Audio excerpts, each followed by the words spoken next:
지키는 힘, 성범죄 대처 가이드. 안녕, 우리는 슈리스라고 해. 난 웬디야. 난 유시. 한국에서의 생활은 어때? 모르는 거 투성이지? 그래서 오늘은 우리가 성범죄 대처 방법에 대해 알려주려고 왔어. 그 전에 한국어가 어려운 친구들이 있다면 우리가 다양한 언어로 자막을 준비했으니까 편한 언어로 꼭 자막 설정해줘. 혹시 성폭력이 무엇인지 알고 있어? 아마 한 번쯤은 들어봤을 텐데 그래도 이번 기회에 우리가 자세히 알려주려고 해. 다들 준비됐어? 먼저 성폭력에 대해서 알아보자.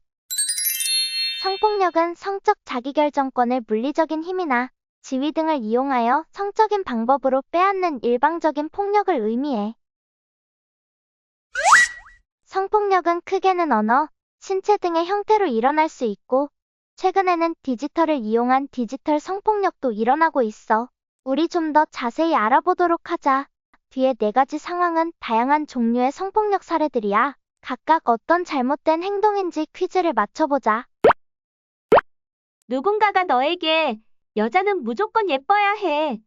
몸매가 좋으면 더 좋고 라고 하거나 원하지 않는데 성적인 사진을 보여주는 건 어떤 성폭력에 해당할까? 맞았어. 이런 일들은 언어적 성폭력이야. 친구 사이에 농담으로도 일어날 수 있는 일이지. 이럴 때 우리가 어떻게 해결할 수 있을지 알려줄게. 먼저, 우리는 상대방에게 명확하게 거부 의사를 표현하는 것이 좋아. 그리고 부모님이나 선생님께 알리고 도움을 요청하는 방법이 있어. 그런데 네가 하지 말라고 말을 하는 게 어렵거나 말을 했는데도 계속 너를 괴롭힌다면 그 사람이 했던 나쁜 말, 그때 상황, 너의 기분 등을 적어두거나 이를 상대방에게 전달하면 나중에 증거로서 사용할 수 있어. 그리고 만약에 상대방이 미안하다고 사과를 한다면 녹음해 두는 것도 좋은 방법이야. 다음 퀴즈도 맞춰보자. 만약 누군가가 공공장소나 대중교통 같은 사람이 많은 공간에서 몰래 너의 신체를 만진다면 이것 또한 성폭력이 될 수 있어. 이 행동은 어떤 성폭력에 해당하는지 맞춰볼까?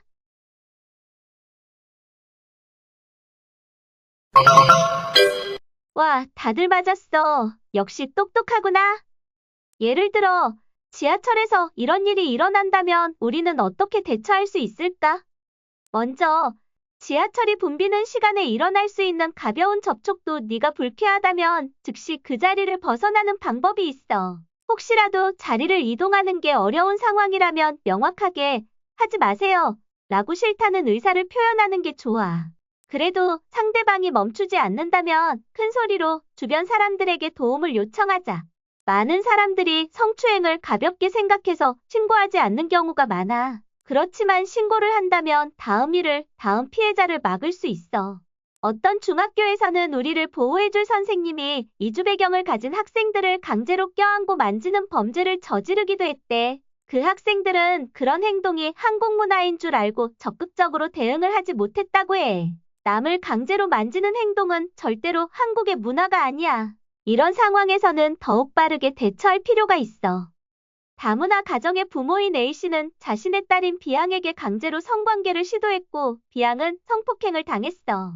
이건 어떤 유형의 성폭력일까?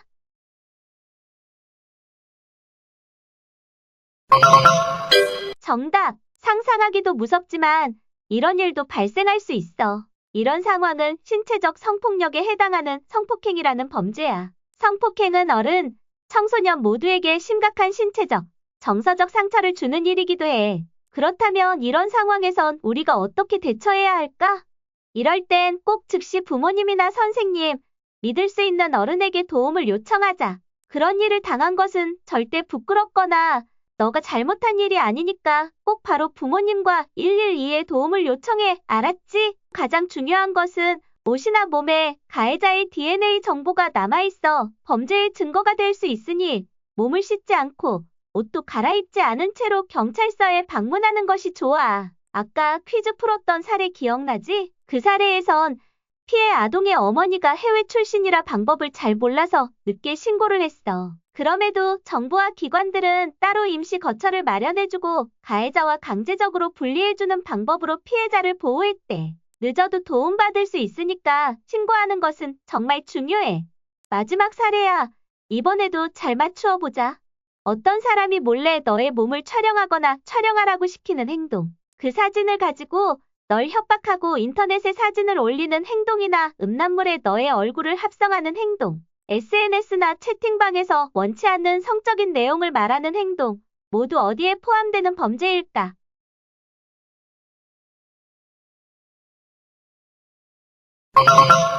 네 개 다 맞은 사람 있어? 대단한걸? 맞아. 이번 사례는 디지털 성범죄의 사례였어. 이 경우는 지금까지 이야기한 성범죄와 대처 방법이 약간 달라. 그러니까 잘 들어줘. 너가 촬영, 유포, 협박 등으로 두려움을 느낀다면 전문기관이나 부모님, 선생님 등 어른에게 신속하게 이야기하고 신고하는 것이 좋아. 많이 수치스러울 수 있지만 신고가 더 큰 피해를 막을 수 있어. 칠판에 있는 디지털 성범죄만을 관리하는 전문기관의 정보를 참고해줘. 디지털 범죄는 대처 방법도 중요하지만 예방법을 알고 있으면 피해 가능성을 훨씬 더 줄일 수 있어. 그럼 예방법에 대해 알아볼까? 첫째로, 나와 타인에 대한 개인정보를 올리거나 전송하지 말자. 두 번째로, 잘 모르는 사람이 보낸 인터넷 링크나 파일을 클릭하지 않아야 하고, 마지막으로 나 혹은 타인의 사진과 영상을 동의 없이 찍지도 보내지도 보지도 않아야 해. 이렇게 성폭력에 대해서 알아봤어. 이런 이야기가 무섭게 느껴지지. 이해해. 그렇지만 너가 더 잘 알고 있어야 당황하지 않고 행동할 수 있을 거야. 지금까지 이야기한 모든 일들이 일어났을 때는 혼자서 고민하지 말고 꼭 어른들에게 도움을 요청하자.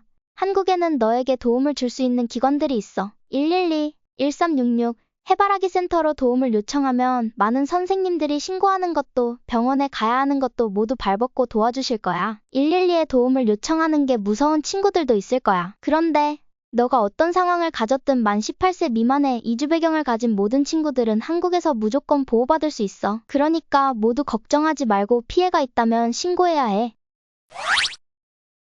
지금까지 우리 이야기가 어땠어? 이 모든 일들은 이주 배경을 가지던 아니던 모든 아동, 청소년, 어른들에게도 충분히 일어날 수 있는 일이야. 우리는 너희가 조금 더 이해하기 쉽게 배워서 혹시 모를 상황에 잘 대처하도록 이 영상을 제작했어. 그리고 우리가 설정해둔 자막이 너희가 이 영상을 보는 데에 많은 도움이 되었길 바라. 주변의 다양한 나라의 친구들과도 이 영상을 공유해서 우리 다 함께 안전의 첫걸음을 내딛어 보도록 하자. 너희의 모든 순간을 응원할게.